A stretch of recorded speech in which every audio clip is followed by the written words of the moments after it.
여러분 안녕하십니까? K-파이 뉴스입니다. 화상투약기 시범사업이 규제 샌드박스 심의위원회 안건으로 유력하다는 전망이 나오고 있습니다. 약국에 일반약 원격 화상투약기를 설치할 수 있도록 하는 규제 샌드박스 실증특례 본회의가 5월 초 열릴 예정입니다. 과학기술정보통신부와 보건복지부는 지난 21일 대한상공회의소에서 제3차 ICT 규제 샌드박스 조정회의를 진행했습니다.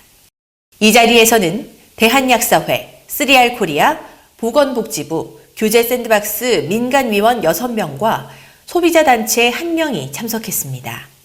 본회의는 3월부터 진행한 것으로 지난 2차 조정회의에서는 화상투약기의 개인정보보호법 위반 및 약사 고용 문제가 제기됐습니다.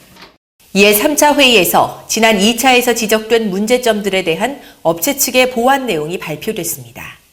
3R코리아 측은 음성 녹음으로 대신하겠다며 약사들은 화상투약기를 통해 편의점 약을 무력화시킬 수 있다고 말했습니다. 이에 대한약사회 측은 심각한 우려를 표했습니다. 약사회 관계자는 회의에서 민간 위원들에게는 화상투약기를 기술 혁신으로 볼 것이 아니라 의약품의 안정성 측면에서 다뤄야 한다고 강조했습니다. 이어 화상투약기 관리약사를 두는 것은 기존 근무약사가 아닌 약사법에도 없는 새로운 개념을 만드는 문제라고 지적했습니다. 또 화상투약 형태이기 때문에 녹화 자료 등에 대한 관리 문제도 지적했습니다. 하지만 과기부는 신속히 본회의를 열어 화상투약기 관련 안건을 상정할 계획이라고 밝혔습니다. 과기부 관계자는 본회의 상정은 불가피하다.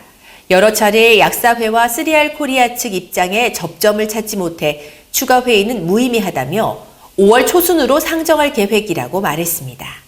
이 관계자는 18명의 심의위원들 상당수가 같은 입장인 경우 판단에 따라 뜻이 결정되고 의원 간 이견이 있는 경우에는 표결이 진행될 수 있다고 설명했습니다. 대한약사회는 합의되지 않은 사안에 본회의 상정은 있을 수 없는 일이라며 강경 대응에 나선다는 입장입니다. 이번 규제 샌드박스 심의위원회는 기술, 법률 전문가만으로 구성된 것으로 의약품 안전성에 대한 논의는 현재 없는 상황입니다.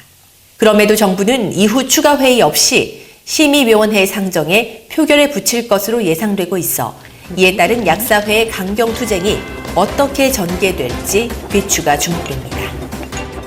지금까지 K-파이 뉴스였습니다.